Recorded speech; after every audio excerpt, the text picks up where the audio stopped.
Hello. Hello, hello. How are you doing? Oh my God. What is I that? have no idea. Hello. Oh, look at you outside touching grass. I know it's so nice. Last week I decided to move out of Mexico City. Mhm. I've been in Mexico City for almost 4 years now, and it was just time. It was just time. Yeah. So Well, yeah, dude, I've never seen anyone pack and move as fast as you did. So, like, fucking props to you. I remember getting a thank you. text, I'm moving. A few days later, Dude, your apartment's empty. it happened so fast, and now here we are in the Northeast, which is nice to be back in the U.S. I've never had a New England summer, but here we are in New England, so it'll be fun. So I'm like still like slightly jet lagged and like just freaking overwhelmed, but big Yeah. week. So I guess we can kind of get right into it. But this week has been crazy in like Hyperliquid stuff. I'm still trying to catch up on everything, but got some big announcements going on. So Oh, yeah. we're gonna dig into iHype. I saw that go out today and I insanely excited to talk with you about it. Uh, Uh-huh. but I think one of the interesting things in like the last 48 hours, we've now seen two publicly traded companies basically announce treasuries in hype. We have iNovo, which is this random, weird I technology, something like that. But I think like one of their Mhm. advisors is a big hype bull. And then we Mhm. also saw LGHL secure 600 million to launch a Hyperliquid treasury. This is a press release from the SEC. I think BitGo is custodying this, I think, from what I read. But I don't know. I think, like, with MicroStrategy having a treasury and assets in Bitcoin on their balance sheet, we saw some people do it with Solana. And now we're seeing people do it with Hype. Like, what do you make of all of this? Yeah, dude, like I think it's kind of interesting how these are just kind of popping up, especially like the MicroStrategy kind of laid the foundation for this. And then now especially with how difficult it is for some of these public companies and just like traditional companies to get exposure to crypto. I think that they're kind of finding their loophole a little bit, and this is how they're getting exposure to some of the upside of crypto. Obviously, like this morning I had multiple text messages from friends that are just like, dude, what the fuck's going on with hype and all this kind of stuff. I'm like, dude, just chill the fuck out for a minute. So I think that what I told my friends is like, just don't get shaken out here. Like there's a lot of unknowns going on in like the macro, but I think, Mm. yeah, I don't know, hype. Dalton. Don't you know I actually caused the crash in Hype? Like, that was Yeah, me. you did actually. That was Yeah. me. Like, I I did. needed entry and I needed to accumulate some more. So, Yeah. my bad. You speed ran my blast arc and oh, She's chilling. Sorry. She's like trying to get you out of speed ran my blast arc and got everybody riled up on the timeline with one video. So her. congrats. I was Thanks. like, it took me like a month for everybody to hate me, but it took you like 12 hours. Oh, dude, not even like three since that it wasn't even the video. It was like a still from the video that I took. Hilarious. Whatever. Haters Yeah. gonna hate. What can you do? So, but anyways, like I think especially with like the institutional stuff, like I'm more than happy to answer any questions on that front. But I think that right now, especially the best way that I can kind of think about it myself is just thinking back to the early ecosystems and stuff, like whether it be BNB or Solana, being there in the trenches and seeing kind of the grassroots efforts of the trenches at the time, or even just like the old school BNB project, whether it was just like whatever swap was the fruit of the day or whatever the hell was going on over there. Like I think that there's a lot that can be we've come a long way, right? And so now these institutions are looking to get exposure to up and coming ecosystems, and that is really hard from like a legal compliance standpoint. Um, and so this has been something that we've talked about internally for a while. Like obviously you see these numbers and these figures are pretty big. Like I think the Lion Holdings one was like 600 million. and now to be fair, that is a split. Like we don't really know what the split is going to look like. I know that there's like Sol and then also Sui is on there. And I think that that's where the BitGo part is coming in. So like BitGo has like those assets under control. The Solana and the Sui side, I don't know about the Hype side. But that is something that we can talk about at a later date. But it is interesting to see an ecosystem that is so early. Like we don't have like any of the stuff live yet, right? In terms of like we're going to talk about Core Writer later, but we don't really have any of that stuff live yet. And so in terms of an ecosystem that is nascent as fuck, right? And still getting the attention and still getting the eyes on this with people that are really interested in getting millions and millions and millions of dollars of exposure. It's pretty exciting. So I think when something that we've kind of talked about a bit, so it's hard for institutions to get exposure to something like Hype because of legal and compliance. So how does liquid staking come into that? How does iHype actually make this access easier? Yeah, well, just to keep it like easy is like obviously if you buy naked Hype, like unstaked Hype, you have the potential for the upside, but you don't have access to the staking rates or any of that stuff, right? And so it nascent as fuck until it's not. But yeah, so like you don't have access to the funding rates or the funding rates, the staking rate or any of like the DeFi side of things. And so that's something that we have been thinking a lot about. And I know like there's like how do I want to say this? Like I'm like thinking half in Spanish. The what is it called when somebody they have thoughts and like they're not common thoughts, like they're like what is that fucking Intrusive called? When somebody thoughts? believes no. Like, Like crazy theories that people think about. They're like, never mind. Anyways, like people are thinking about the staking rate right now. And the staking rate is like 2.2% or whatever the case may be. And people have been like, oh, well, what if there's kickbacks and like there's retroactive like boosts to staking rewards and stuff like that. Like that's kind of where I don't necessarily believe in that. Like I think it would be pretty insane for Jeff to be like, oh yeah, 2.2% was what we were thinking, but actually it's going to be 8%. Like I don't think that would ever happen. But all that to say that iHype and just institutional exposure to liquid staking and stuff like that makes it a lot easier to get the staking rewards and also take part in the DeFi side of things. So we're super excited to push that live. it's exciting. I think what you guys are in audit process now? Yeah. So yeah, I'll leave it at that. You're all, I can't say much. Uh-huh. You're gonna have your team yelling at you in I know. DMs like, "Shut up, Dalton." I know. So I think like another update that happened this morning was basically Jeff coming out saying like Core Writer is in its final stages of like testnet, like bug bounties active immediately, like any critical bug bounties. So my understanding of Core Writer, and I talked about this in my video, but what makes Dude, you broke it down really, really well.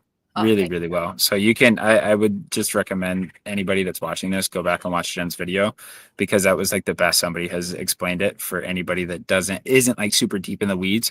Dude, like you nailed it. Thank you. It means a lot. And shout out to Magnus for going back and forth and helping me really understand like the technical side of things. But Core Writer, the whole idea of Hyperliquid and what makes it really unique as an L1 is you have Hypercore, which is, you know, the primary financial primitives like spot books, perps, liquidations all live here. And then you have HyperEVM, where any Solidity developer can kind of come plug into Hypercore. Like the idea is like these two parallel chains that quote unquote have a unified state. And to date, on HyperEVM, you could only read balances and check prices from Hypercore. But my understanding is Core Writer will finally enable for smart contracts to push through transactions on HyperEVM on Hypercore, right? So exactly. Yep. Yeah. Now, I would love the builder perspective that you have from, working on Kinetic and stuff of like, why is this such a big deal? Basically, it's just a key technical blocker. Like we literally can't do anything on chain.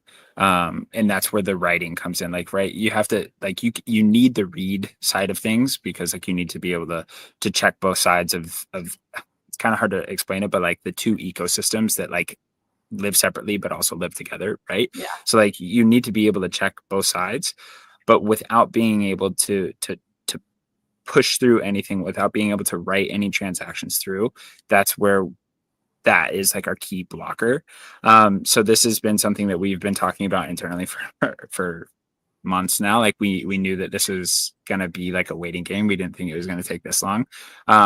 But I'm really interested to see kind of the breakthroughs that happen once Core Writer goes live. And just see kind of like the interesting DeFi mechanics that haven't been able to be pushed Mm. until that goes live, right? So like, and it's not even just Kinetic. Like Kinetic is one of many projects that are kind of waiting for this, and there's going to be multiple different yield strategies and things that come from being able to move around and write transactions on both sides and move stake and things like that. Like that's where we're really excited because it's just it's a core blocker at this point. Like we're trying to play a game with one hand tied behind our back, and it's not possible, right? So like to have this fully open and just kind of level the playing field and really see kind of the appetite. Because at this point, I think last week we were talking about TVL and it was like 1.7 or something like that. Yeah. Around 1.7 billion, I think. I'm really interested to see how much appetite comes from like these people that are just waiting, right? So like until this point, we have stake type that is an LST. And they've done a good job of like accruing TVL that people that are interested in having access to the staking rewards while still being able to use their LST, like their hype, right? But outside, like, yeah, it I think this is gonna be like a really big breakthrough, and I'm excited to see the transition. And like obviously there's been a few like KOLs and people that have been talking about like the unstaking queue. Have you ever checked that? No, Yeah, I just know it's here what, it's like 7 days, I seven want to seven say. days. Yeah. I think I have it here. So if you go to let's see. And now I don't have my multiple screens.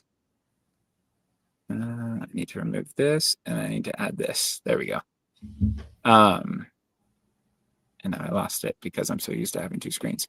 But yeah, so if you go to Hyperscan and then unstaking queue, so this is the unstaking queue right here. So this is just like this is a massive unstake that goes live in on 6/24. So 2.3 million hype are going to be unlocked, which is pretty freaking massive. Outside of that, it's pretty quiet right now, which Mhm. is normally a good thing. But like when Kinetic does go live, I expect to see, uh, in this case, a green dildo that is going to happen on this chart, and I think like the unlocks at that point. This is one that I'm paying attention to, and then also right here, I think TVL. There's going to be a huge unlock on the TVL side of things. So like paying attention to Felix and the money markets, Hyperlend Mhm. stuff like that, as well as just like deeper ecosystem stuff. So like liminal and those kind of things that I'm really keen to see how that all kind of plays out. So we were just talking about iHype, and we have this question: what's the big difference between iHype and, I'm assuming this is meant to say K-hype? So I think it might be L hype is in loop type. Um, Oh, there Yeah. you go. So loop type is like a strategy that they're looping hype on a money market and like trying to get a heavy yield. I haven't checked L hype in a little bit. I believe it was like at 7% or something around there. I might be wrong on that. I haven't checked it in a while. L hype is for like retail users. Like sure, an institution could do something like that, but that is like a loop type. I believe it is by Nucleus. or somebody that has built that. iHype is for institutions only. So this isn't like a retail user that's going to be staking iHype. This Yeah. is like a whitelisted set of addresses and a whitelisted set of validators that are going to be institutional only. And then when KHype goes live, that's going to be for retail users. And it's not, so the big difference between, just so I understand, the big difference between loop type and KHype is loop type is basically looping into various money markets. They could be staking your hype in Felix and Hyperbeat and Hyperdrive, and you can like earn Yeah, and then yield just on going that. back in and going back in. So yeah, it's Uh, something like there's a liquidation risk there, which is why like some people risk appetite is like a thing, right? Like I don't necessarily mess with it just because like I'm nervous about that kind of stuff, and I'm playing much more the long game than anything. I I think people they try to rush the bag a little bit, and I think that we're seeing that, right? So like we've talked about this a little bit before. You have like the NFT folks, and then you have like the meme coin folks, and then those people are finally learning DeFi for the first time, and they're like, oh, I gotta do this, and like there's like an adrenaline thing, and they're like, oh, move and Mitch, and they just keep like trying new things, and then they try to push it too fast. And I think Beast actually was posted something about this. I believe it was yesterday, talking about liminal, right? And like having like a longer time frame vision for some of this stuff. And like the funding rates on Hyperliquid, dude, they're printing. Like you're yeah. printing like 17 to 22% APR. And I'm like, holy shit, like that's decent for pretty low risk, right? Like unless something crazy happens, like you're pretty good. But I think that coming from the world that we come from, and a lot of people were onboarded from this, like they're just like they need the dopamine hits of like hitting something big. And I've talked to multiple people about this that have come over from Solana shitcoining and stuff like that, and they're just like, I need it. And I'm like, dude, you need to fucking chill out. Like you Dude, just need to even chill you, out. Like I don't know, you had an and itch chill. the other day too. And I was just Yeah, like, do nothing. You do I nothing. know. You were so I sad. know. Like, It's one of those things where I think like sitting in spot and chilling is just it's a lot easier said than done, because yeah. we like the adrenaline, we like the dopamine and stuff like that. And so I don't know. I think for anybody out there listening that is like trying to get exposure to hype, like this is the tortoise and the hare. Like you do not need to run and try everything that you can. And like I think there's a lot of push to farm and those kind of things. And I'm like, I don't think farming in the traditional way that we have before is going to work, right? Like, you know me, like back to the TIA days and stuff like that, having multiple wallets and all of that kind of stuff. Like, I spread multiple wallets now just for like security reasons, but outside of that, like, I don't think just pushing up a bunch of volume and stuff like that is going to net anybody anything. Could be wrong, but we'll see what happens. I mean, we'll talk about pushing some volume because I do have one spot where I'm like, I kind of disagree with you here. Uh, Okay. Okay. Cool. well, let's jump in. Let's jump into Felix real quick. 'Cause we're talking Mhm. about new people entering into DeFi for the first time, and I Mhm. feel like it might be a little intimidating. Like I think because I come from an NFT lending background, like I'm a little bit more familiar with how money markets work. So I just wanted to show people the Felix vanilla markets, where this is very straightforward borrow lend. And you can see right now on one of my wallets, I have hype as collateral and I'm borrowing, against it. I borrowed more the other day because I was trying to jam for something. And you can see here, right? I deposited about 10,000 hype. I'm borrowing almost 5,000 USDT. It's like 4.8. And then if the price of hype drops below $27.21, that's when I get liquidated. And I'm paying an APY of 7.91% to borrow this USDT, which actually isn't that bad. Same thing for Bitcoin. And what I did was I took everything that I borrowed and I just shoved it into Liminal. So thank you for that playbook. That's been great watching the funding rate P&L go up. But earlier It's nice when you make money. yeah, and from doing like nothing, right? I just Yeah, like sit yeah. there and I check it. I'm like, oh, look at that. I made like a couple of bucks last night, literally doing nothing. Um, but where you were talking about pushing volume. So I've been looking at USD HL Mhm. since it launched because it was like native hype stablecoin that is quote unquote yield bearing. So if you guys don't know, USD HL is a stablecoin on hype that earns 4.3% yield from US Treasury bonds. And what Felix and the USD HL team is doing is they're taking all of the revenue from the Treasury bonds to buy hype, and then they're distributing that back to USD HL users. There are a few ways to get exposure. But before we like talk about that, just like looking at the stats. So right now there's 25 million USD HL earning 4.3% yield, which dude, I suck at math. I should have pulled up a calculator earlier, but like we're looking at a pretty significant amount of yield that's kind of easy to earn. Like that's $1 million in yield that's going to go into T-Whopping hype and then distributing it to USD HL users. Um, Dalton, are you doing anything with USD HL? I think you're lending, right? Yeah, well, I got in like the first wave. Shout out Jen because I was at the gym when that dropped and I like sprinted to the nearest cafe. Um, so yeah, I just took out I had a loan against Hype for USDT, and then I swapped USDT over to USDHL, and then I put that into the lending market on Felix.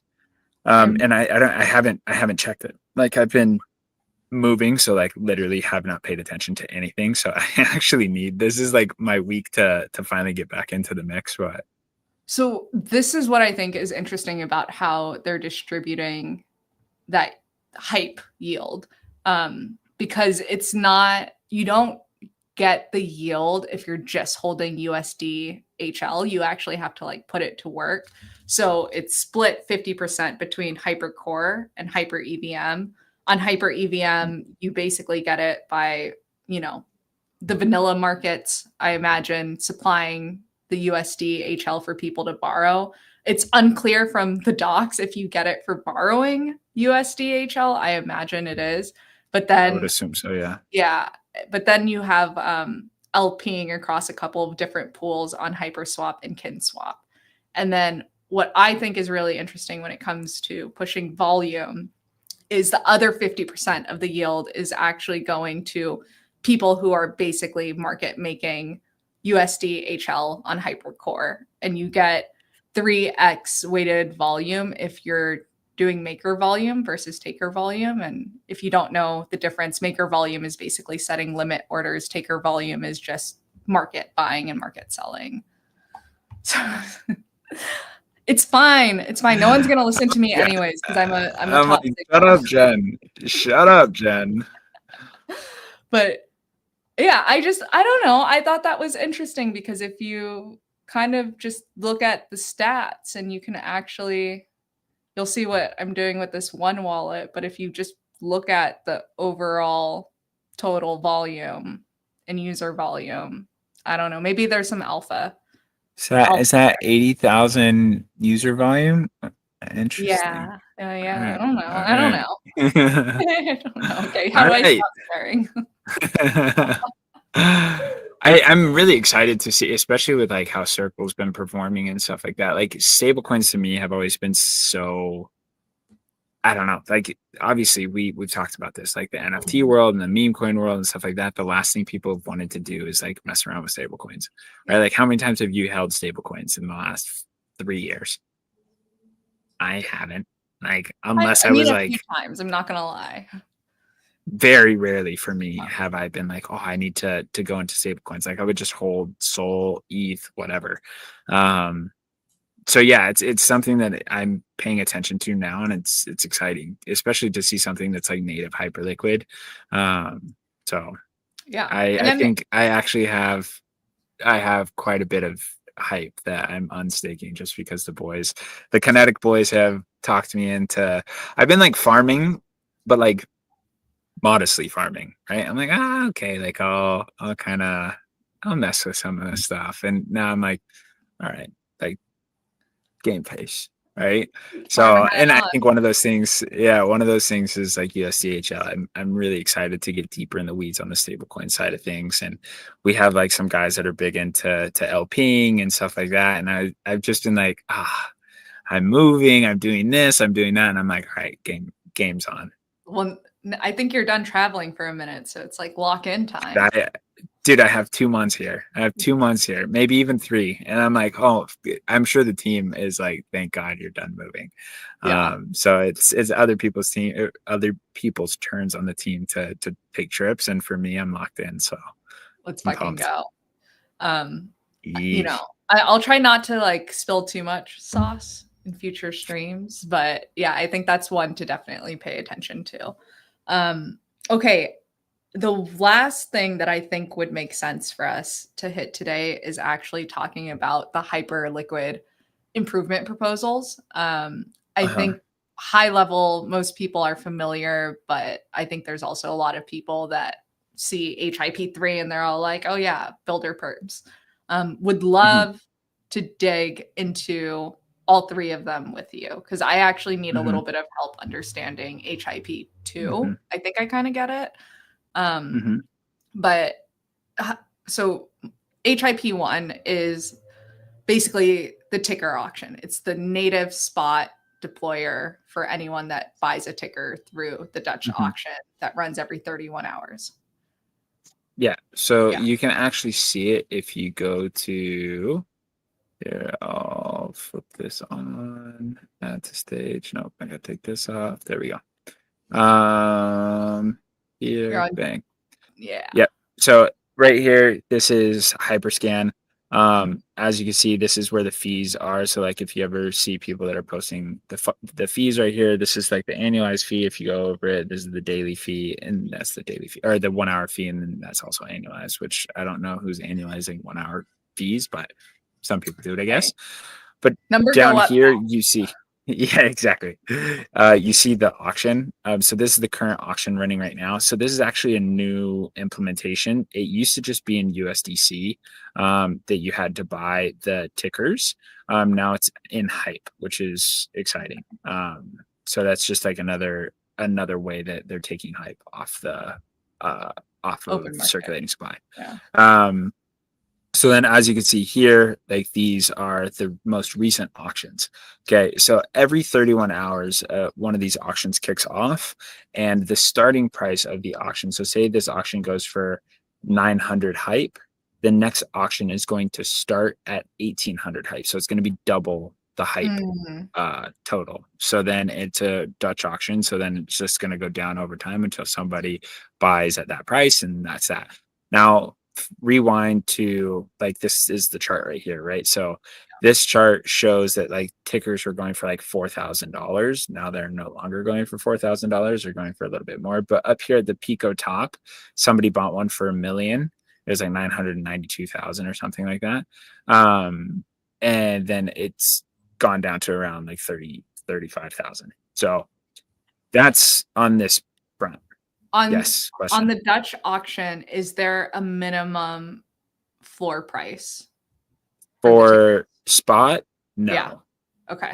For spot, no. So like if there was But no demand, someone could theoretically get a ticker for like 10 hype. yeah. Yep, Got it. yep, yep, yep, yep. Okay. So, and you can go back over time and you can see how much these tickers were bought for. Now, this is one of the areas I don't even want to show this, but launching one day, these are all of the tickers that have been bought that have not been deployed yet. So like you see like this is where you come for alpha. Okay. Yeah. So if you're interested in people that are going to be launching tokens or teams that have bought tokens or whatever the case may be, this is a good place to look. But that is HIP1 in a nutshell. Um, okay. And then HIP2, my understanding is it's like taking the Uniswap v3 model for liquidity pools, but putting them into the spot order books as limit Mhm. orders. Yeah. So the best way to learn about HIP2 is actually just go to Hyperliquid. Actually, first off, let's go back to this and we'll go to home. And let's just do pip. I could do any of these, but like this is the original distribution here. And so like if you look at the original tokenomics, okay, so rewind. I'm going to take this off first because it's going to confuse people. So like back in the day, we're talking like Hyperliquid OG, like spot ticker stuff. Like in the early days when HL points was like a big thing, like the team, I had like a squad of people that I was always talking to, going through all of the different point reports and stuff like that, and like going through different discords and just seeing how everything was working. And some people were pushing a lot of volume, but they weren't holding anything, and it was just like a big it, nobody knew how the points were getting distributed, right? It was just a black box. So future casting here, like if we do get another HL points season, I would recommend anybody that is interested in taking part in that to like get as much inbound resources as you can to see kind of what's working, what's not.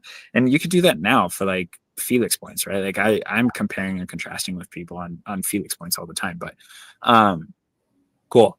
So then rewind to the spot days. So like you would see a token get bought, like the auction get bought, and then it would show like Loracle had built out. Loracle is like a hype OG. Loracle had built out a way to show you exactly what the tokenomics were going to be before the token was launched. So they buy the token, and you have to have like the specifications or the specs of the tokenomics before it was going to launch. So you buy the token and have already all the specs kind of dealt with, and then you would launch the token. And some teams would take a week to launch it. Some teams would take months to launch it. Some people would buy it and launch it instantly. It's Right. like up to And the discretion of the team, right? Like once they up to secure the the discretion ticker, of the team. they can go live anytime. Exactly. Got it. So like if you were around for the early days, like you had perps, which was like basically just a rug. And it had like a shit ton of HIP2 liquidity, or sucky or fucky or one of the two. It had like a shit ton of HIP2 liquidity, which means that like it was very hard to pump and very hard to dump because all of the fees were going back into HIP2 liquidity, right? Okay. So now going back to this chart.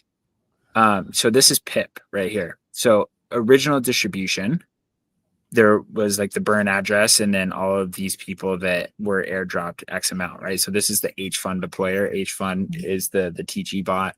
And then all of these people had a piece of the pie, right? But the big one here is HIP2 liquidity. Okay, so 18.42% of the tokens went to HIP2 liquidity. Now let's go over to Hyperliquid here and go over to pip, and you'll see that this is over on the right hand side here. I'm going to go down to like the small.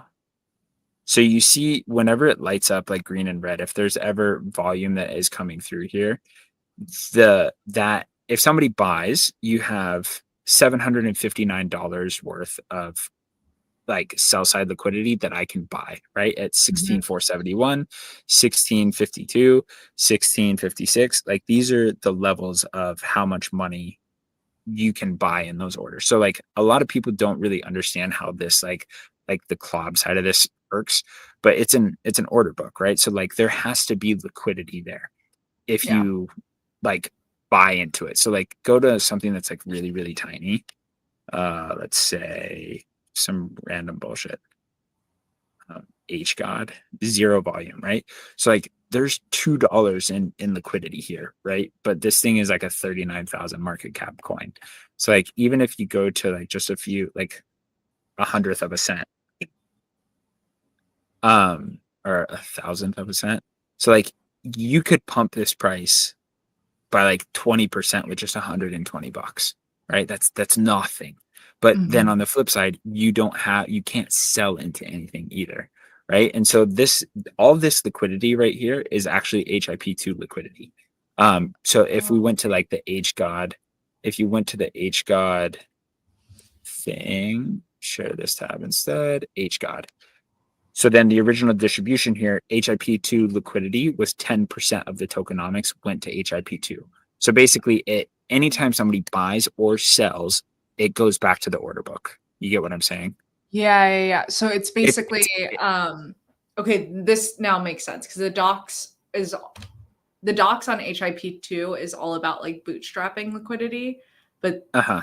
so this is basically just like I'm going to allocate a certain amount of tokens from the initial launch to HIP2, and then all the fees generated from that just keep going right back into the order. Well, and it's like it's split, right? 50-50. You have like the tokens and then you have the USDC side of things.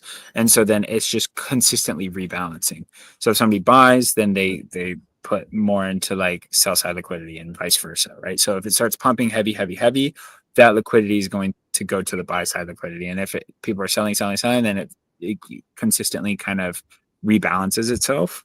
And in the early days, like on like the spot stuff, it was really interesting to see how like certain tokens would pump really hard, but that was because people were putting $20,000 orders through, and there was only $3,000 worth of liquidity there, because it's an on-chain order book, right? Like there is no, you can't buy liquidity that isn't there. And so many people are used to AMMs where they have a lot of slippage, but like that doesn't exist on this like Glob style order book, right? Yeah. So that's where a lot of people do get wrecked, especially back in those days where like you'd see these massive wicks, and then people would just instantly try to sell the wick, but like you can't sell the wick because there are no orders there. And another thing to note about HIP2 liquidity is when you buy the token, you set the range for the liquidity. So like you'll say from like $600,000 market cap to 330 million.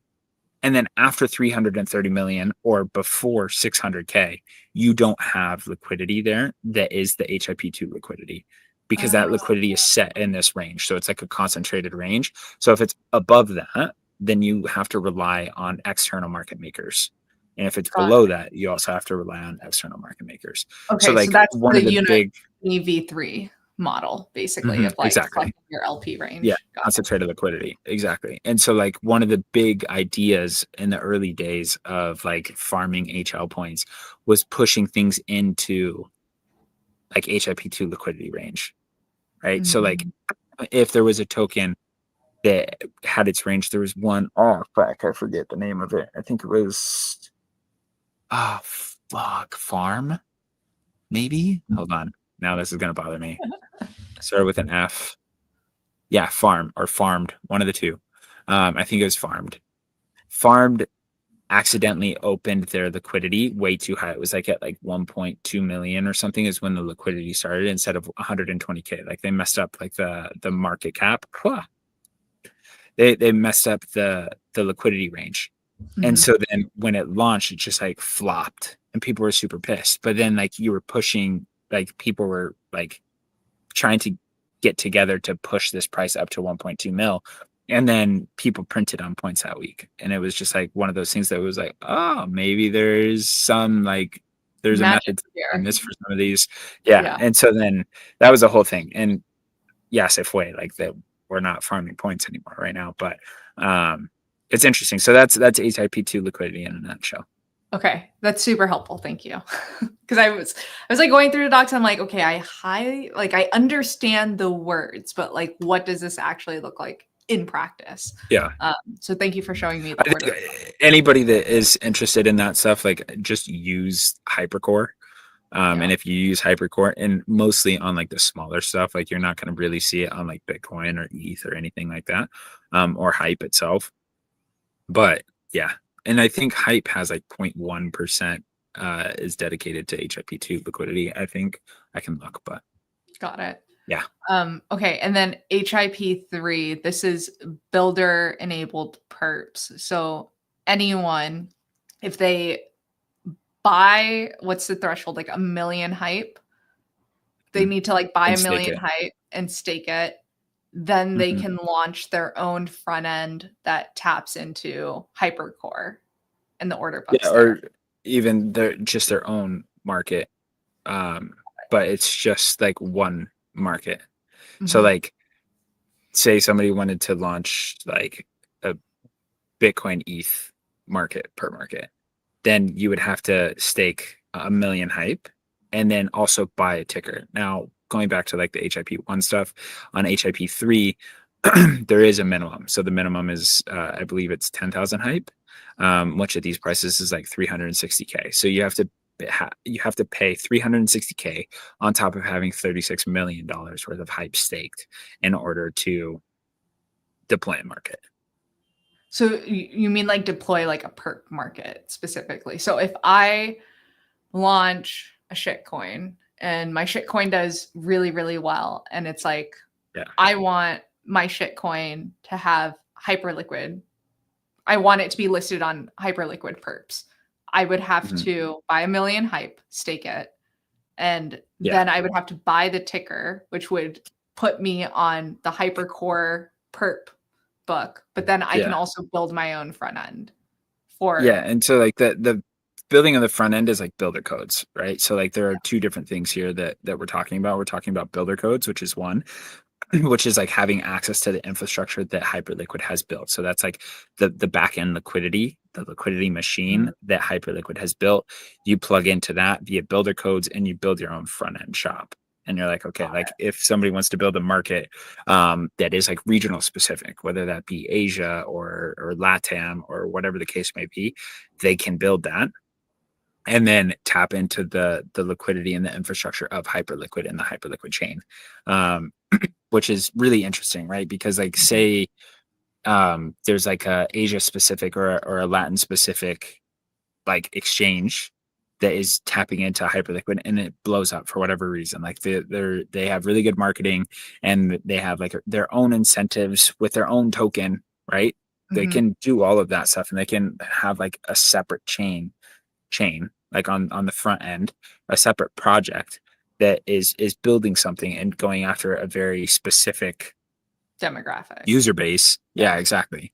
And it blows up and then all of those fees are going back to Hyperliquid and then the AF is just buying hype with, and I think that this is where it just takes a little bit of brain power to be like, what happens if like the AF is already buying back so much of Hyperliquid as is. Like I think Yeah. it's like 0.25% a week or something crazy like that. Um, and so like what happens when these builder codes start coming in and like actually pushing volume, right? And then on the flip side of that, you have HIP3, which is just a whole nother kind of nutshell that like people aren't really that it's a buzzword that people are talking about. They're like, oh wow, like we could do X, Y, and Z. Like, yeah, but it's gonna take a very specific kind of builder that has that expertise.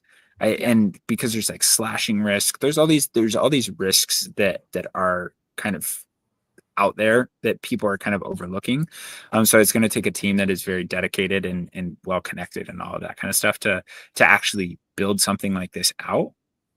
Um, but yeah, it's going to be interesting to see some of this stuff come to light and see how much traction stuff like this gets, right? Like I think it can stir up a lot of excitement because people are obviously excited about it. There's like buzzwords and stuff, but more than anything, like I think it's just the proliferation of Hyperliquid that we're starting to see. Like these Yeah. guys have like really fucking thought this through, and they're like, holy shit, like yeah, So, nutshell, builder codes is what lets anyone build their own front end and then tap back into the Hyperliquid or Hypercore specifically if they mhm, want to like tap into that liquidity and the order books and all of that stuff. HIP3 lets anyone, as long as they fulfill the necessary requirements to mhm, their deploy perps, like a perp mhm, market for whatever it is they want to deploy on Hyperliquid.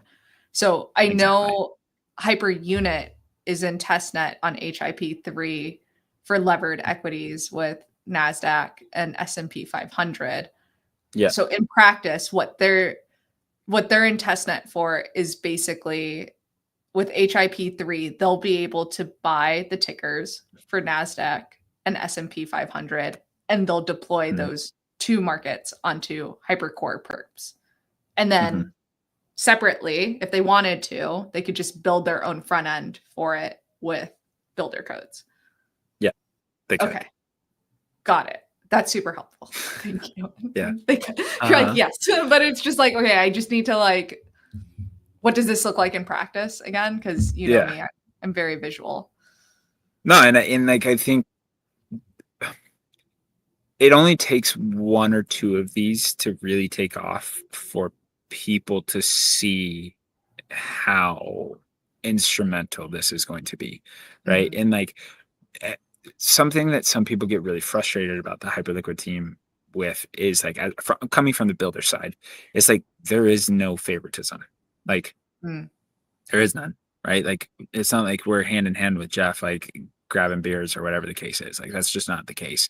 It's just like, hey, we're going to build the best platform there is, and you guys are going to have to sit here and build on top of it, right? And I think that rubs some people the wrong way. I've talked to certain builders that are like really frustrated by that, and most people that are actually legit into the ecosystem and see the Hyperliquid ethos, and like there's no behind door deals like handshakes, whatever the case may be, there isn't any of that, right? And so I'll be very interested to see how, because like there's slashing risk on the HIP3 market. So like if somebody raises this a million hype, right? They say they have a million hype and it's like some XYZ firm that's like, we want to deploy this perp market. And they put their 40 million in, right? And then they buy the ticker on top of that, right? And then the market's shit. Like they've dropped the ball, right? They weren't the right builders for this. They didn't have any of the oracles in place, and like shit's just going crazy and whatever. They're slashing risk there. So what does that look like? We don't really know yet, right? Like, are they going to take the whole thing? What do you mean there's like slashing risk there? Like that the million hype that they staked could be slashed?